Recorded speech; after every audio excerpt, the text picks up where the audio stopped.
Salut, c'est Thomas Rozek.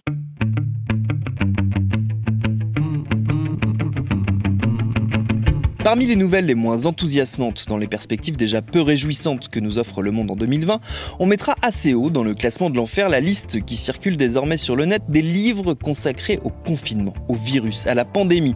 Bref, tous ces essais, traités et autres manuels de survie qui vont bientôt fleurir sur les étals des librairies à peine réouvertes, écrits à la va-vite par tous les habituels pénibles qui nous abreuvent de leurs analyses stupéfiantes de plateau télé en plateau télé depuis notre plus tendre enfance. Aussi, tant qu'à parler de bouquins, plutôt que de donner encore plus d'écho à cette avalanche de médiocrité qui s'annonce, saisissons plutôt l'occasion pour nous pencher sur une étrangeté du paysage littéraire depuis 15 ans. Tout début mai, on apprenait la parution prochaine du 5e tome de la saga Twilight, écrit par la romancière américaine Stephanie Meyer, l'un des mastodontes de la littérature populaire de ce début du 21e siècle. 100 millions d'exemplaires vendus dans le monde, des films à succès, mais aussi des tas de critiques, des accusations d'hétéronormativité, de conservatisme, d'appropriation culturelle, bref, tout ça nous a donné envie d'en savoir plus et ce sera notre épisode du jour. Bienvenue dans Programme B.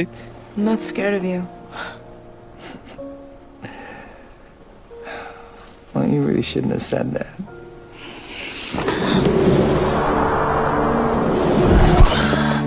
You better hold on tight, spider monkey.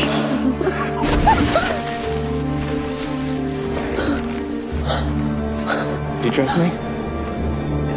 In theory. Then close your eyes.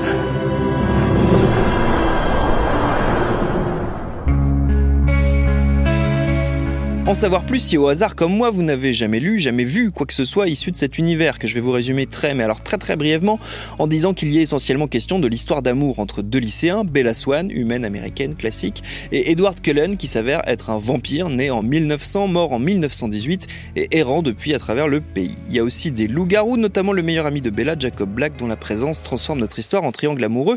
Voilà pour les grandes lignes.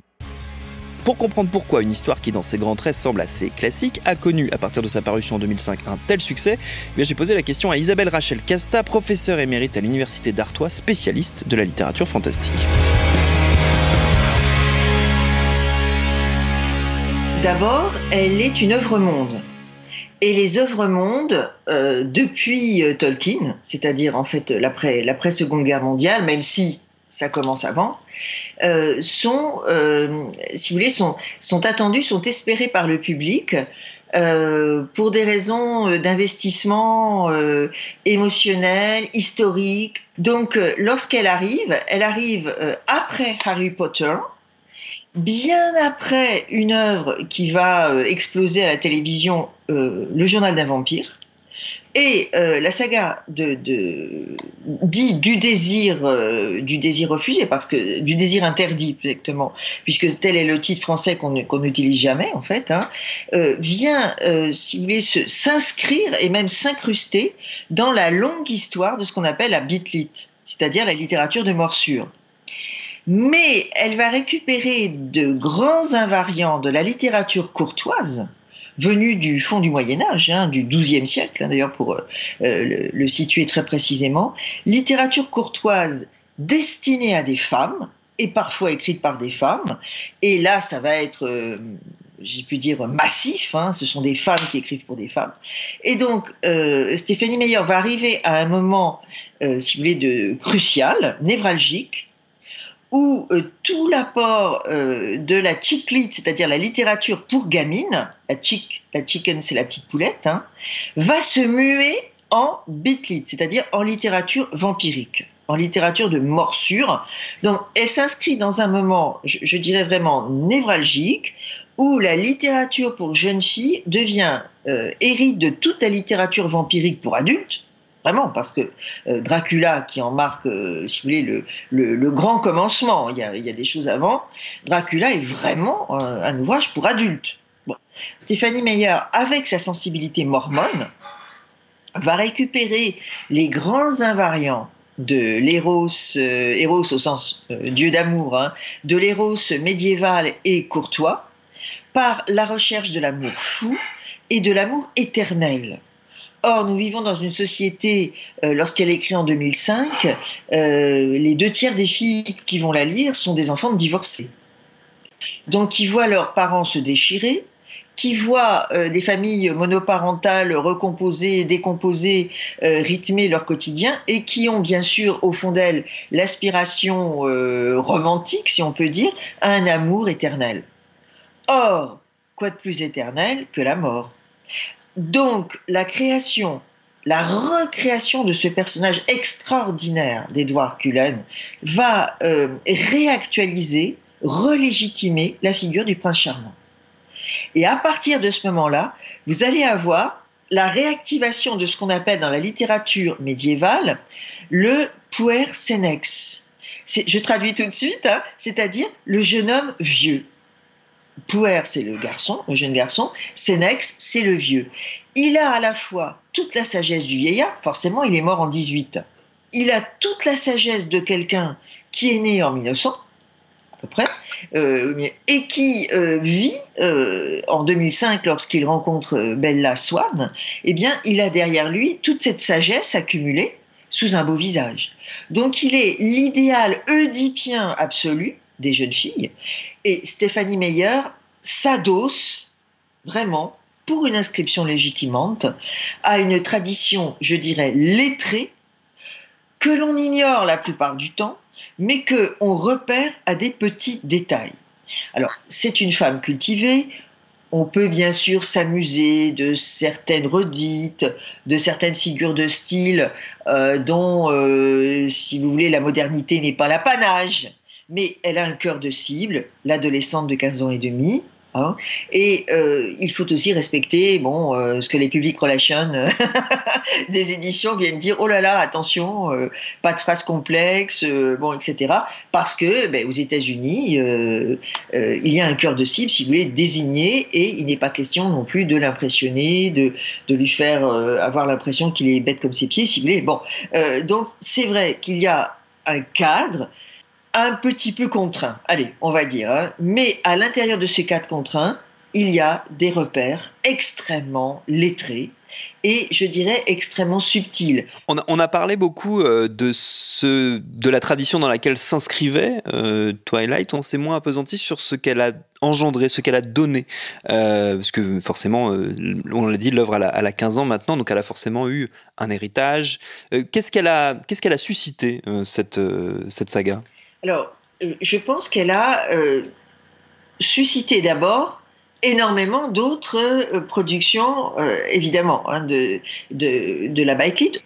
C'est-à-dire que au charme originel et peut-être aussi à la surprise originelle, hein, quand même, faire d'un vampire de 17 ans et demi le prototype même du prince charmant, c'est une nouveauté. Et cette nouveauté, elle va, comme tout acte fondateur, susciter des réussites, puis des moins bonnes réussites, puis alors, une sorte d'océan de propositions vampiriques, parmi océan dans lequel on se noie un peu. Mais il y a du formidable, et je pense vraiment que les vampires de Manhattan, par exemple, Mélissa de la Crouche, comme vous entendez son nom, de la Crouche, donc d'origine hispanique, donc plutôt tournée vers la tradition chrétienne, chrétienne catholique, et non pas protestante, eh bien, c'est une proposition extraordinaire, vraiment extraordinaire. Je vous conseille la fin. Les dernières pages renouent avec la grande épopée de Charlemagne, hein, et je pense que nous avons là un pur produit épique, alors que l'épicisme de Twilight est différent, parce que c'est une histoire, vraiment, une histoire d'amour et de mort, exactement comme le plus beau conte d'amour et de mort, c'est-à-dire Tristan et Isolde, hein, qui est vraiment le modèle originel. Ce qui frappe, comme souvent avec ces sagas très populaires, c'est que leur arrivée et leur succès énorme se fait souvent à contre-pied de la critique littéraire, voire du monde littéraire de manière générale, et qu'elles surprennent toujours autant, et que ça se retrouve de décennie en décennie, on retrouve le même phénomène. Comment est-ce qu'on l'explique ? Alors, c'est vraiment une question très complexe. C'est vraiment une question très complexe, parce que tout simplement, nous en France, notre tradition universitaire est extrêmement et peut-être heureusement, je n'en sais rien, rigide. Mais notre tradition d'inscription légitimante française a énormément évolué sous, si je puis dire, et avec la présence et sous l'influence de ce qu'on appelle les akafanes. Les akafanes, ce sont littéralement... tiens, vous en avez une devant vous ou à l'écoute. Les académiques fanatiques, si vous voulez. Donc, les académiques au sens universitaire, c'est-à-dire qui ont toute la légitimité de l'institution. Je suis professeur émérite, donc j'ai une légitimité. Je parle d'un endroit qui est légitime.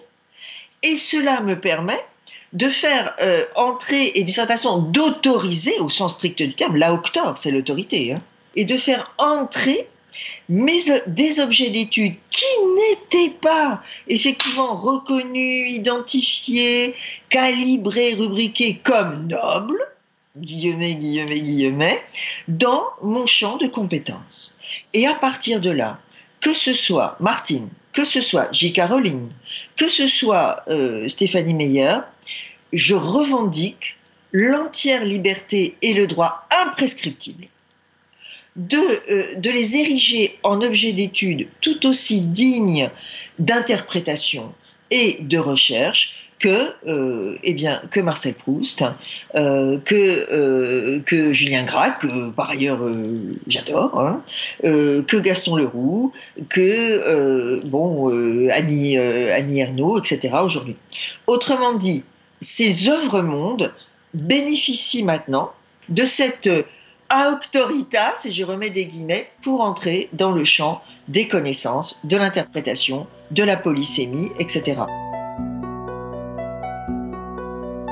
Mais on l'a dit, tout ça ne va pas sans critique. Outre les questions d'appropriation culturelle autour du personnage de Jacob, qui est censé incarner l'héritage amérindien, il y a celle des rapports hommes-femmes et de la misogynie supposée de la saga. Alors c'est pas nouveau, on l'aura constaté en notant que le problématique 50 Shades of Grey est à la base d'une fanfiction de Twilight, par exemple. Sur ce sujet précis, j'ai discuté avec une autre universitaire, Lucie Bernard, spécialiste de cette littérature vampirique contemporaine, et je lui ai demandé s'il n'y avait pas un paradoxe à imaginer une saga d'allure assez conservatrice quand même sur le plan des idées, séduire un public jeune et donc possiblement plutôt branché, progressisme que patriarcat.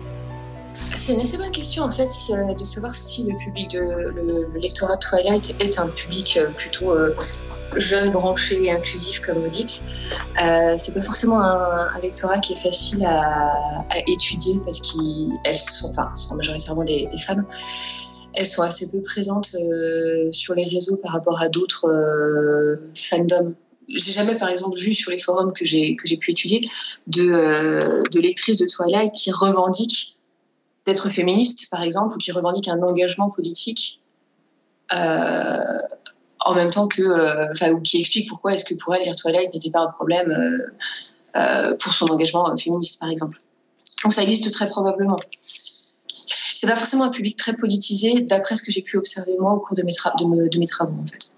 Alors que Twilight, quelque part, est politisé. Il y a une proposition politique, peut-être pas au sens strict, mais où on peut voir des échos politiques ou des échos religieux ou des échos d'un système de pensée qui est celui de son autrice. Oui, alors ça c'est très clair.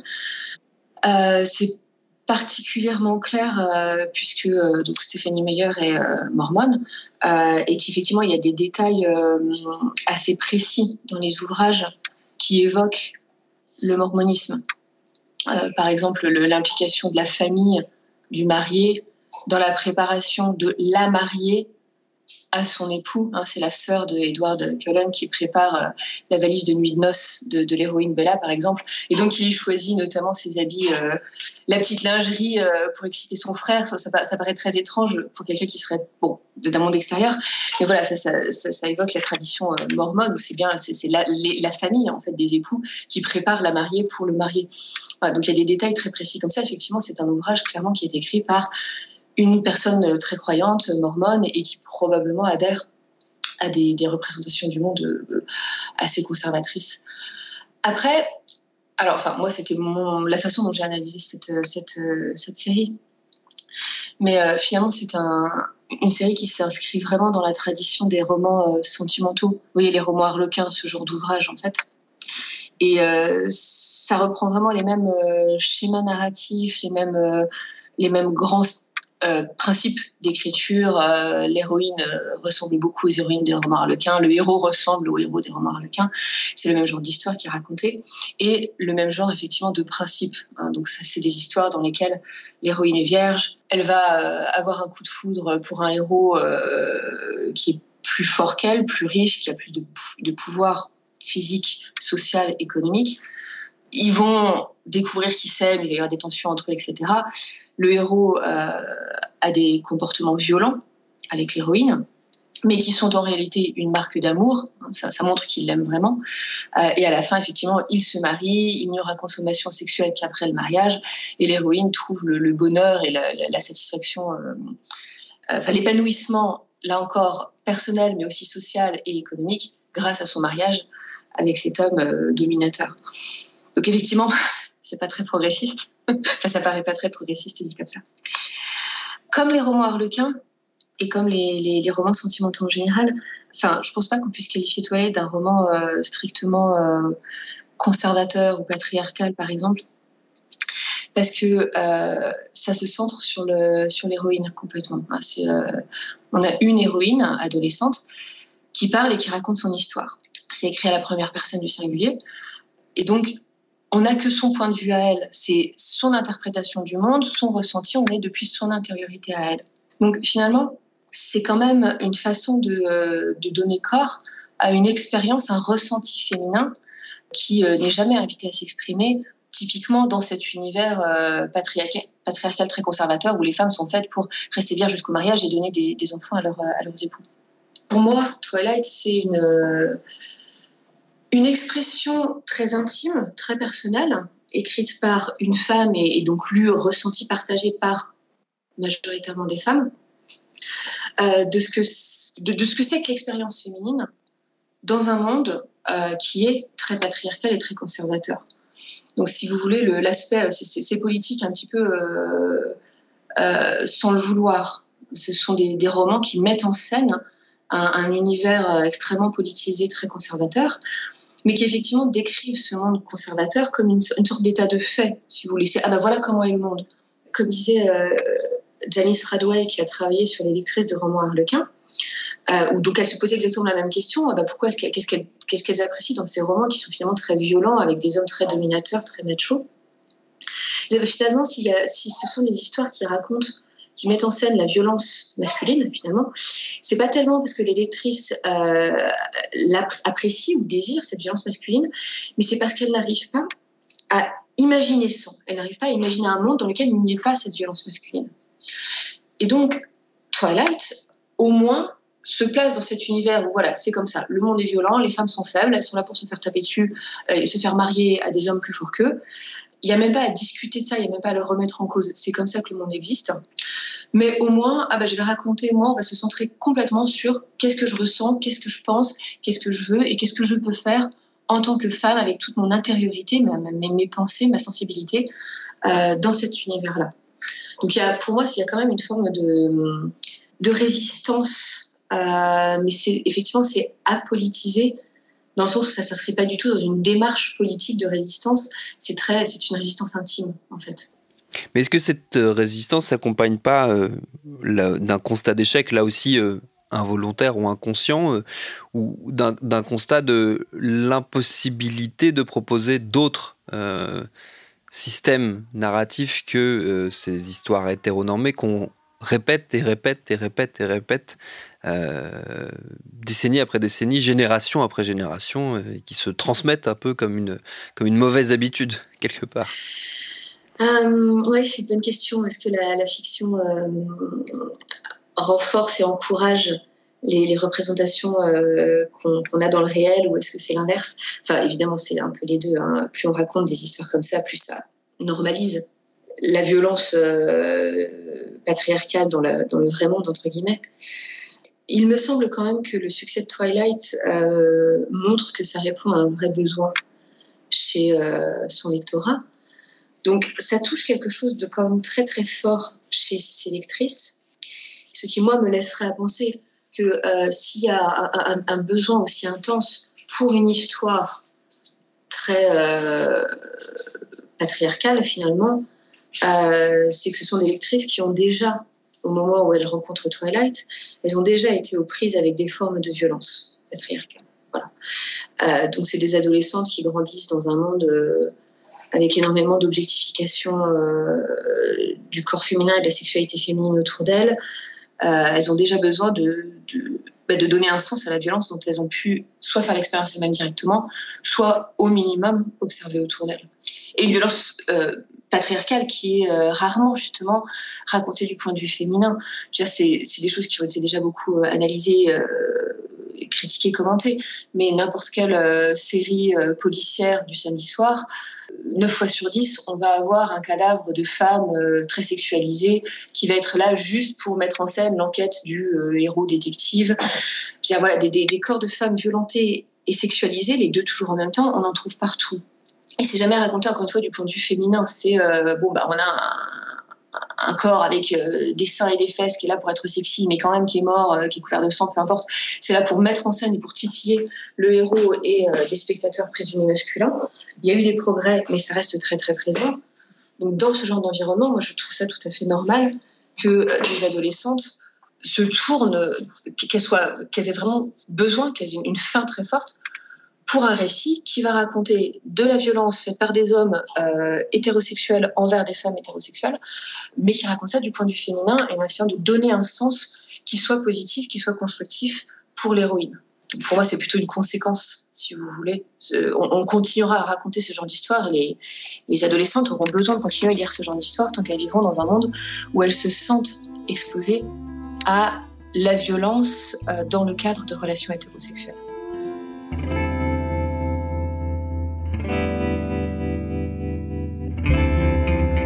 Par ailleurs, hasard ou pas de cette année décidément étrange jusqu'au bout, l'autre grand étendard de la littérature pour ados et jeunes adultes du début du siècle, Hunger Games, fait aussi son retour en librairie avec un nouveau tome. Manque plus qu'un nouveau Harry Potter et on sera officiellement de retour en 2008. Merci à Isabelle Rachel Casta et à Lucie Bernard pour leurs réponses. Programme B, c'est un podcast de Binge Audio préparé par Lauren Bess, réalisé par Quentin Bresson.